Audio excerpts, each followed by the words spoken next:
Shalom saudara yang terkasih, selamat mendengarkan renungan harian Kristen hari ini. Mari dukung pelayanan ini dengan cara klik gabung dan menjadi pelanggan dari channel ini.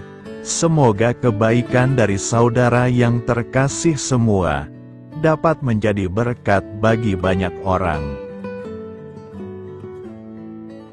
Shalom saudara-saudara yang dikasihi Tuhan Yesus Kristus. Selamat pagi, selamat berjumpa dalam renungan pada pagi hari ini.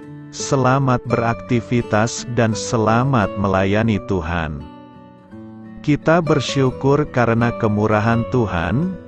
Hari ini kita boleh bangun dengan kekuatan baru. Semua karena anugerah Tuhan.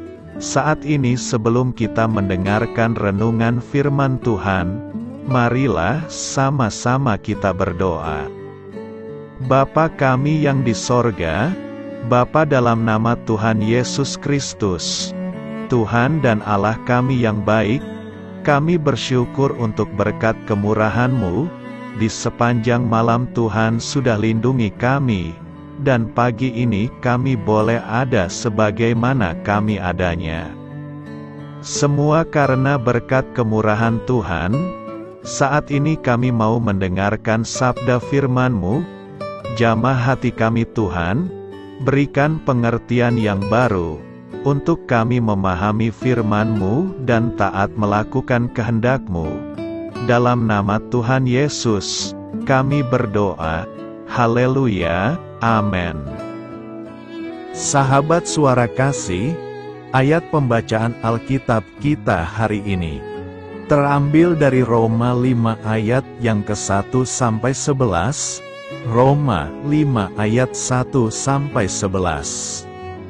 Sebab itu, kita yang dibenarkan karena iman, kita hidup dalam damai sejahtera dengan Allah oleh karena Tuhan kita, Yesus Kristus. Oleh Dia kita juga beroleh jalan masuk oleh iman kepada kasih karunia ini.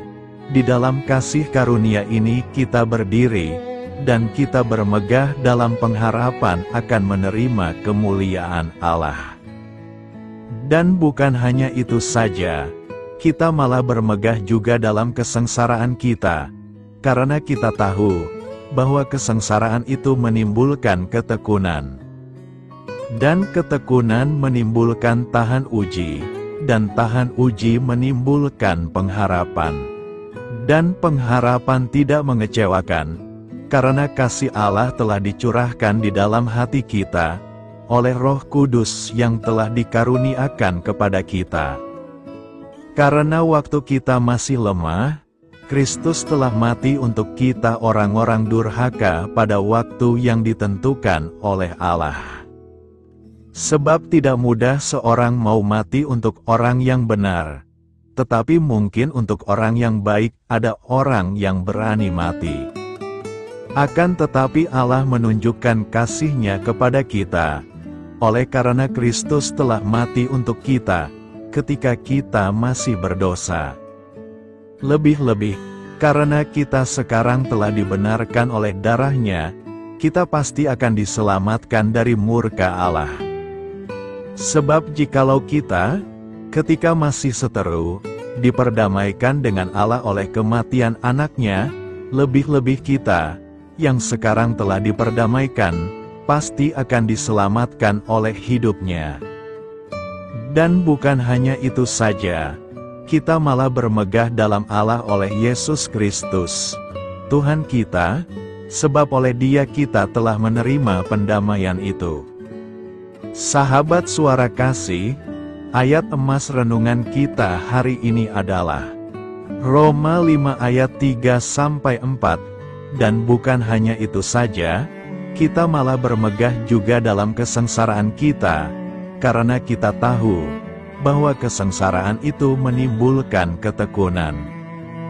Dan ketekunan menimbulkan tahan uji, dan tahan uji menimbulkan pengharapan.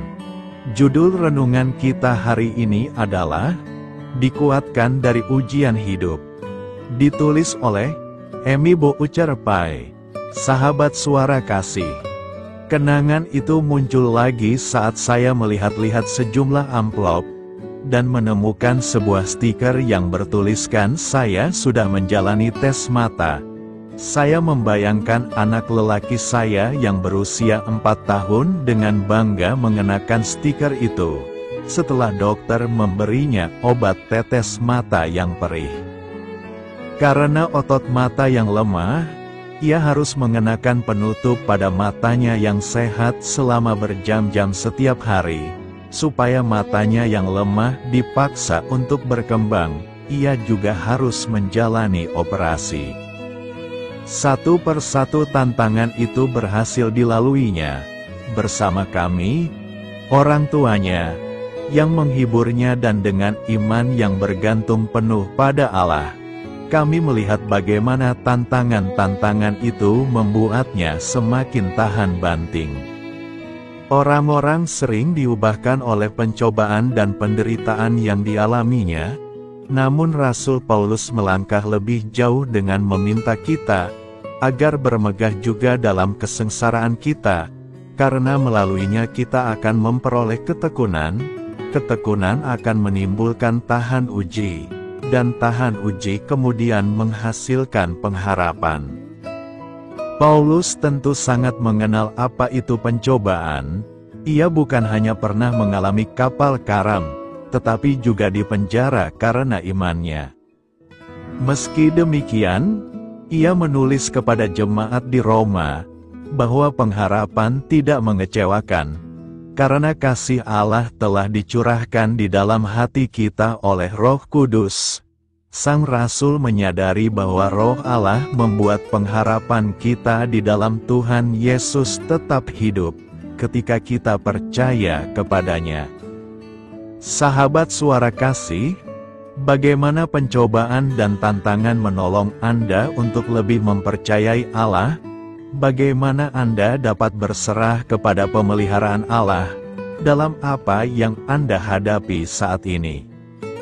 Marilah kita renungkan, apapun kesulitan yang Anda hadapi, ketahuilah bahwa Allah akan mencurahkan rahmat dan belas kasihan-Nya kepada kita. Karena Dia mengasihi hidup kita. Bapa, Engkau berjanji takkan pernah meninggalkan kami. Tolonglah kami untuk setia berpegang pada janji-janji-Mu, bahkan di tengah kesulitan kami. Amin. Tuhan Yesus memberkati. Sahabat Suara Kasih, demikianlah renungan firman Tuhan pada pagi hari ini. Semoga menjadi berkat bagi hidup kita, dan sebelum kita memulai segala aktivitas kita di pagi hari ini, marilah kita berdoa. Bapa kami yang di sorga, Bapa di dalam nama Tuhan Yesus Kristus, terima kasih Bapa, karena Engkau sudah menjadi Allah bagi kami. Kami juga bersyukur Bapa, untuk pertolongan-Mu, penyertaan-Mu, dan atas berkat-Mu di dalam kehidupan kami. Kami berbahagia dan bersyukur Bapa, untuk kebaikan-Mu di pagi hari ini. Tak berkesudahan kasih setia-Mu, tak habis-habisnya rahmat-Mu, selalu baru setiap pagi. Besar kesetiaan-Mu di dalam hidup kami. Terima kasih untuk firman-Mu. Pada pagi hari ini ya Bapa, kami mau belajar dan terus belajar tentang firman-Mu. Firman-Mu yang menguatkan dan meneguhkan iman percaya kami. Firman-Mu yang mengubahkan kehidupan kami. Kami mau berjalan bersama dengan Engkau di sepanjang kehidupan kami Bapa, agar kami tidak tersesat di dalam dunia ini. Terima kasih Bapa, buat kesempatan dan nafas kehidupan yang masih Engkau berikan. Kami mau memakai kehidupan kami untuk hormat dan kemuliaan nama-Mu. Segala pergumulan dan masalah hidup kami kami serahkan di dalam tangan-Mu. Engkau yang akan menyelesaikannya bagi hidup kami. Kami hanya berharap kepada-Mu, Bapa. Hamba berdoa untuk saudara-saudara kami, yang sudah mendengarkan renungan firman-Mu pada pagi hari ini, yang saat ini sedang mengalami sakit penyakit, pergumulan, masalah, kebutuhan ekonomi. Kiranya Engkau yang jamah, sembuhkan dan pulihkan. Berkati juga perekonomian mereka, serta berikan jalan keluar di setiap pergumulan masalah yang mereka sedang hadapi. Dan ajarlah kami Bapa, untuk selalu berharap dan percaya sepenuhnya kepada Tuhan Yesus. Kiranya Engkau yang terus memberkati kehidupan kami, keluarga kami, dan sanak saudara kami. Daerah tempat tinggal kami, bangsa dan negara kami, pemerintah-pemerintah kami, biarlah semuanya dalam perlindungan-Mu Bapa, dan jadilah sesuai dengan kehendak-Mu yang terbaik di dalam kehidupan kami. Dan pada pagi hari ini ya Bapa, kami mau berterima kasih buat perlindungan-Mu di sepanjang malam yang telah kami lewati. Pagi hari ini, kami akan memulai aktivitas kami sebagaimana mestinya. Kami yakin dan percaya, perlindungan-Mu tetap ada di dalam hidup kami, dan juga di sepanjang hari yang akan kami lewati ini. Terima kasih Bapa. Inilah yang menjadi doa dan permohonan kami. Dalam nama Tuhan Yesus Kristus, kami berdoa. Amin.